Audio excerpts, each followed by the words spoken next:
Bom, pessoal, Sport Center de volta, a gente fala sobre Campeonato Paulista. Já, então, o Eduardo Afonso chega aqui no nosso estúdio. A gente está preparando aqui o Edu, porque tem muita coisa para a gente conversar, tá?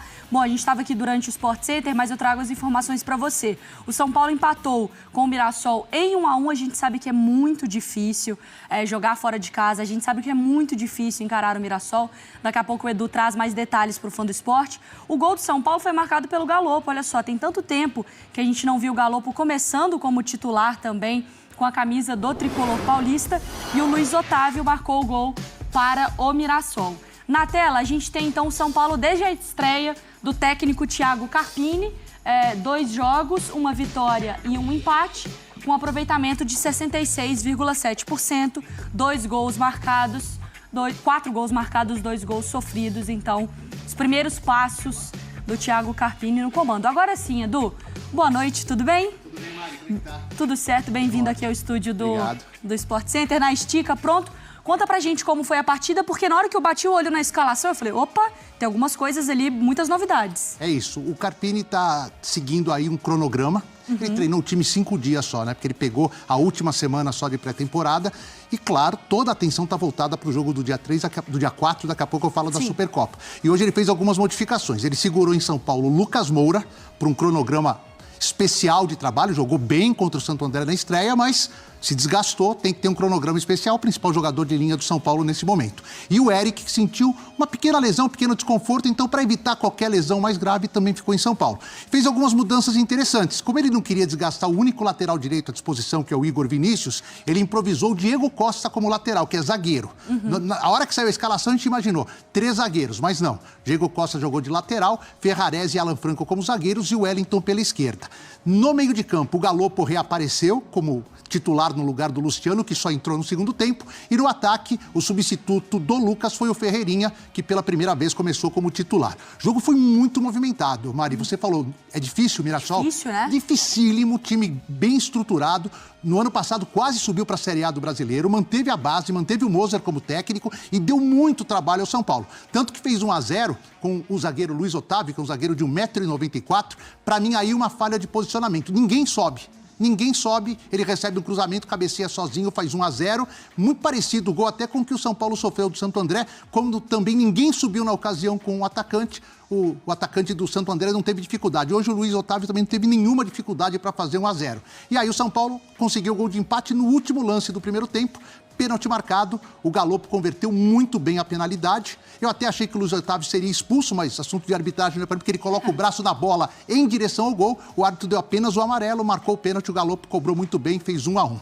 No segundo tempo, começou com um lance já polêmico. No primeiro minuto, 2-1 São Paulo, gol do Galopo. Só que a arbitragem, após consultar o VAR, entendeu que o Caleri, ao estar à frente do Muralha, atrapalhou o reflexo, a chance do Muralha pular na bola e anulou o gol do Galopo. E aí muita reclamação? Não teve muita, né? Teve, assim, muito tempo, quase 4 minutos para definição. Tá. Mas reclamação não teve. São Paulo, claro, reclamou nada dele, mas nada veemente.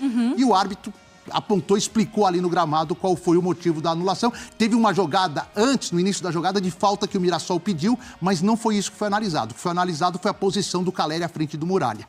O jogo ficou muito aberto, o Mirassol obrigou o Rafael a trabalhar muito, teve 2, 3 chances muito boas, mas no final o São Paulo conseguiu encurralar. O técnico Carpini foi mudando o time, colocou o Nicão, tirou o Wellington Rato, deu um descanso para o Rato, que tinha jogado já quase o tempo todo contra o Santo André, foi colocando outras peças do banco, encurralou o Mirassol nos minutos finais. O São Paulo teve chances, mas aí o Alex Muralha, que é um goleiro que todos nós conhecemos, de altos e baixos, mas muitos altos, acabou evitando uma vitória do São Paulo. Mas não dá para reclamar, empatar com o Mirassol lá é sempre um resultado muito complicado. O São Paulo vai a 4 pontos em 6 disputados, não usou sua força máxima. E esse jogo teve alguns detalhes, Mari, alguns números, assim, algumas opções diferentes. Jogadores que há muito tempo não faziam certas coisas com a camisa do São Paulo. Eu quero testar sua memória agora, mas antes eu vou colocar na tela só as estatísticas do jogo para desenhar exatamente isso que você contou brilhantemente pra gente, Edu. Como foi, então, a partida, os números, os stats da partida. Olha só, com um dedo do VAR, os números de Mirassol e São Paulo pelo Paulistão. Posse de bola. O São Paulo teve os melhores números, né, em termos de posse de bola, também passes certos, finalizações certas, grandes chances e escanteios. Então, São Paulo criou teve mais posse, mas o jogo termina empatado em 1-1. Vamos lá, Edu. Galopo, Nicão, Ferrarese. Traga para mim agora a escala de tempo desses jogadores. Cada um com a sua especificação. Vamos começar com o Nicão. O Nicão não jogava pelo São Paulo desde agosto de 2022. Ele entrou 3 minutos apenas numa derrota para o Fortaleza por 1-0. Ele se machucou muito no primeiro ano de São Paulo. Depois ele até voltou a ser relacionado em setembro, aliás, em outubro de 22 com o Rogério Ceni, mas não entrou, ficou só no banco. Terminou a temporada sem ser utilizado, foi emprestado ao Cruzeiro e agora voltou, jogou pela primeira vez depois de 16 meses com a camisa do São Paulo. Caramba. Ferrarese se contundiu no dia 22 de janeiro do ano passado no Clássico contra o Palmeiras. Hoje, dia 21, praticamente um ano, ele volta a ser titular do São Paulo. Hoje, 23? De 23. Isso. E agora, depois de um ano... Hoje, dia 23. Hoje é 23, um ano e um dia. Um ano e um dia. Um ano e um dia, o 21 foi a estreia. E tem mais o Galopo. Ele marcou seu último gol no dia 5 de março, antes da lesão dele contra o Água Santa, na última rodada contra o Botafogo na fase classificatória, uma vitória do São Paulo em Ribeirão Preto. Foi de pênalti também o último gol dele e depois de 10 meses e meio, o Galopo volta a balançar as redes. Aliás, personalidade, na hora do pênalti, todo mundo ficou, será que é o Caleri? Ele já colocou a bola debaixo do braço, deixa comigo, bateu muito bem, sem nenhuma chance por Muralha. Então, esses 3 jogadores que estão, digamos assim, retornando, né? O Nicão retornando mesmo, e os outros 2, o Galopo e o Ferrarese, retornando de uma lesão muito séria, de muito tempo sem jogar, tiveram, assim, momentos especiais no jogo de hoje. A gente tem até uma tela também, Edu, para ilustrar esses pênaltis do Galopo, porque eu acho que é interessante aquele mapa de onde o jogador exatamente coloca a bola.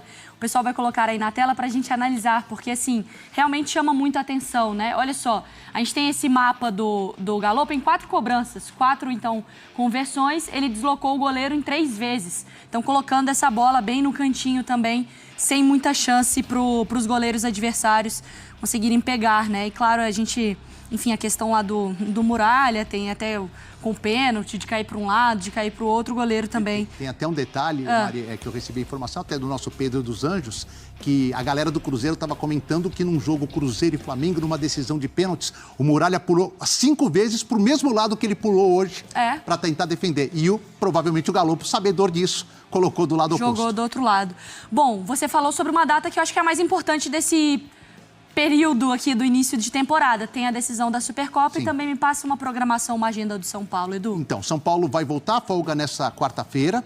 Depois, quinta e sexta, se prepara para o jogo contra a Portuguesa no Morumbi no próximo sábado. O que a comissão técnica pensou ao analisar as rodadas iniciais, principalmente com esse jogo contra o Palmeiras no dia 4? Deu prioridade ao primeiro jogo, que era uma espécie de apresentação do técnico Thiago Carpini, com estádio com uma nomenclatura nova, então com expectativa de grande público, como acabou acontecendo. Então, quem tinha condições foi para o jogo. Hoje já poupou alguns jogadores, tanto desde o início como alguns que foram substituídos. Contra a Portuguesa, no sábado, quem jogou mais hoje deve ficar no banco. Quem foi preservado mais tempo deve começar a partida.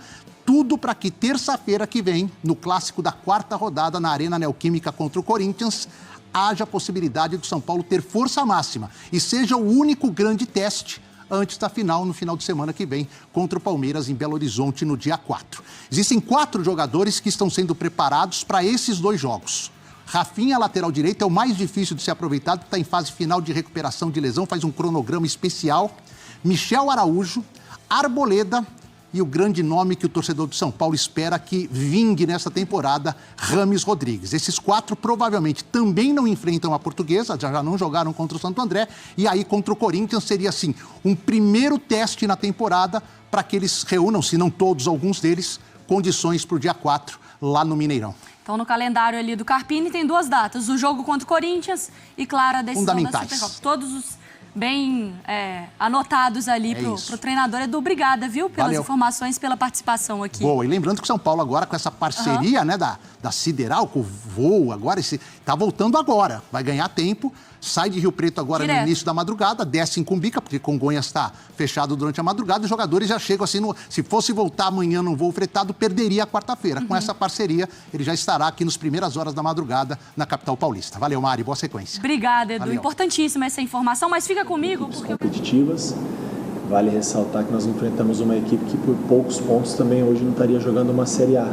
E essa continuidade, ela faz com que cria-se essa dificuldade, né, natural, O São Paulo, a gente vem no início de temporada, um período curto, muitos ajustes, muita rotatividade dentro do elenco, controlando todo o volume de carga, a gente procurando oportunizar todos para que todos estejam no mesmo nível de jogo. Então, nós procuramos entender em todos os aspectos, físico, técnico, qual que era a melhor estratégia, a melhor equipe para a partida de hoje. Então, isso é muito dentro do que veio sendo programado internamente dentro do São Paulo.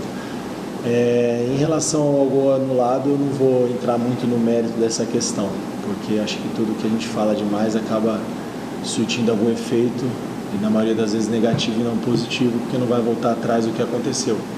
Mas numa finalização como a do Galopo, eu acho muito difícil que a interferência de algum atleta teria feito com que o Muralha defendesse aquela bola. Então, é muito interpretativo, enfim, não vou me aprofundar no caso, e a minha opinião eu acho que o gol foi legítimo.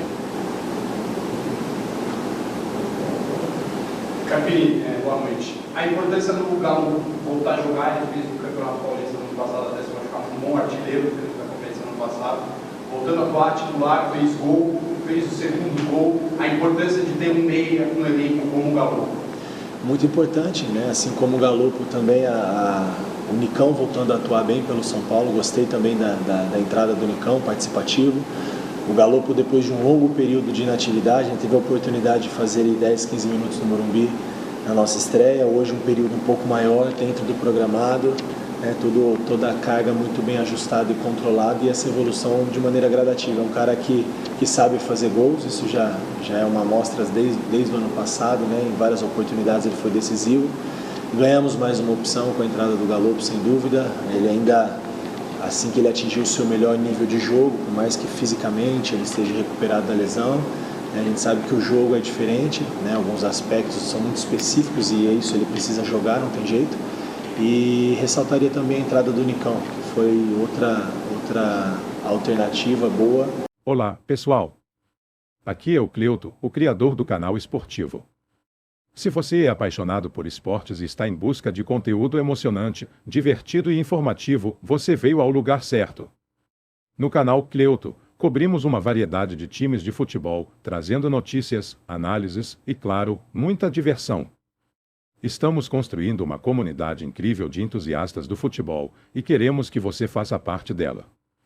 Então, se você ainda não se inscreveu, clique no botão de inscrição e ative o sininho para não perder nada. Agora junte-se à família Cleuto. Não perca os próximos vídeos repletos de notícias de futebol, debates acalorados e momentos emocionantes. Vamos juntos nessa jornada esportiva. Inscreva-se no canal Cleuto agora e não perca nenhum lance. Obrigado pelo apoio e nos vemos nos vídeos. E não deixem de comentar e assistir até o fim dos vídeos.